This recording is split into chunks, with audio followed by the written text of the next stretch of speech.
میرے بڑے بھائی 1 مہینے پہلے فوت ہو گئے تو میرے ابو نے ان کی قبر پکی کروا دی، تو میں نے 2 دن بعد سائڈ سے اتروا کر کچی کروا دی ہے دوبارہ، تو کیا میں بعد میں یہ کہ توڑوانا غلط ہے؟ نہیں توڑے ہیں۔ صحیح مسلم میں حدیث ہے، ابو حیاج اسدی ایک تابعی تھے، مولا علی نے کہا کہ اے ابو حیاج، میں تمہیں اسی کام پر مامور نہ کروں جو اللہ کے نبی نے میرے ذمہ لگایا تھا، کہ کوئی تصویر دیکھوں یعنی جو عبادت کی نظر سے ڈومیننٹ جگہ پہ ہو اسے مٹا دوں۔ آپ اندازہ کریں خانہ کعبے کی دیواروں پر بزرگان دین نہیں، حضرت ابراہیم علیہ السلام کی تصویر بنی ہوئی تھی، باقی تصویریں تو صحابہ نے مٹائیں۔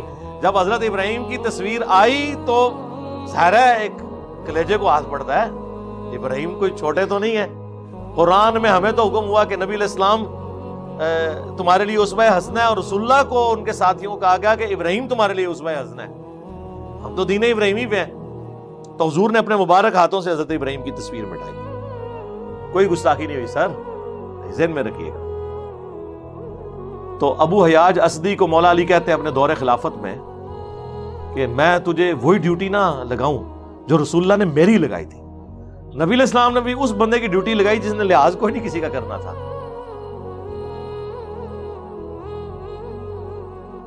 کسی ملامت کرنے والے کی ملامت کی پرواہ نہیں کرتا، کہ میں کوئی تصویر دیکھوں تو مٹا دوں، کوئی اونچی قبر دیکھوں تو زمین کے برابر کر دوں۔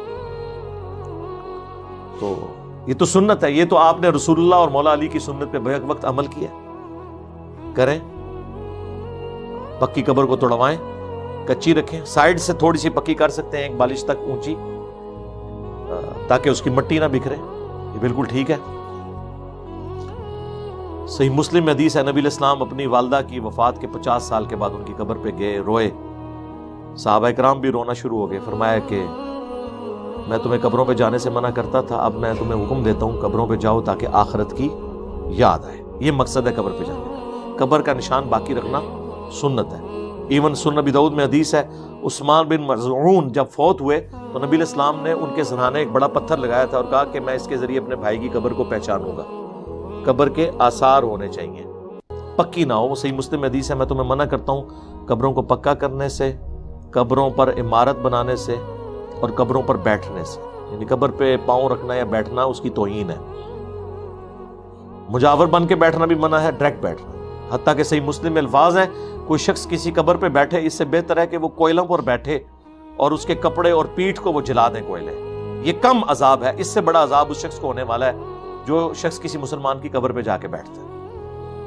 تو قبر کا احترام ہے، وہ آپ نے کرنا ہے، لیکن یہ نہیں ہے کہ یہ آپ نے جو یہ عمل کیا ہے یہ بالکل صحیح کیا ہے۔ اچھا، مفتی احمد یار خان صاحب نعیمی جو ہیں بریلویوں کے بڑے امام، جال حق کتاب لکھی ہے، انہوں نے اس میں لکھا ہے کہ یہ جو مولا علی نے قبریں توڑی تھی نا، یہ کافروں کی قبریں تھیں۔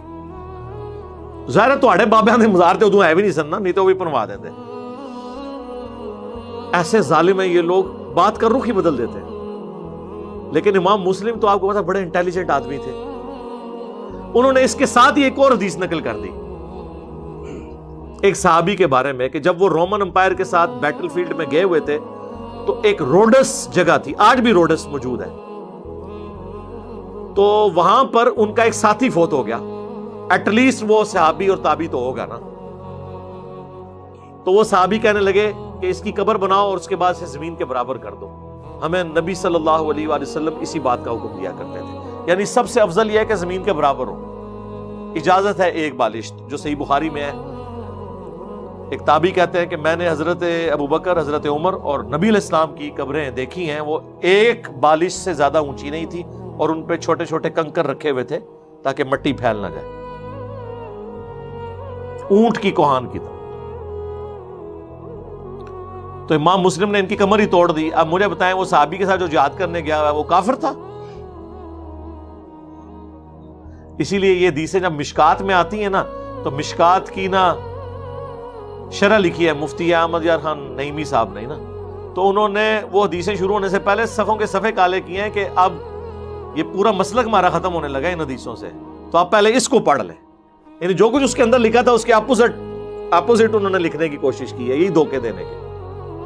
تو میں نے پھر پمفلٹ لکھا تھا رسول اللہ کی آخری وصیت ہے، ریسرچ پیپر نمبر 1، اس میں یہ ساری احادیث جمع کر کے میں نے بتایا کہ کس طرح یہ لوگ دھوکہ دیتے ہیں۔ قبروں کے احکامات اسلام میں کیا ہیں، احترام بھی ہے لیکن ان سے مانگنا حرام بھی ہے، اور اس طرح کا پروٹوکول دینا قبروں کو، وہاں پہ مزارات بنانا، اس کے حوالے سے پچھلے دنوں میری ایک ویڈیو اپلوڈ ہوئی ہے گنبد خضرا اور قبر رسول سے متعلق، جس کی وہ پلی لیتے تھے، وہ بھی میں نے اس کی پوری ایکسپلینیشن دی ہے، وہ آپ دیکھ سکتے ہیں۔ تو اللہ کا شکر ہے اسلام کی تعلیمات بالکل اس حوالے سے واضح ہیں، تو آپ نے جو عمل کیا یہ اگر دوبارہ کوئی پکی کرواتا ہے دوبارہ توڑوائے، بالکل یہ سنت پہ آپ عمل کر رہے ہوں گے، اور یہ حدیث ان کو بتائیں۔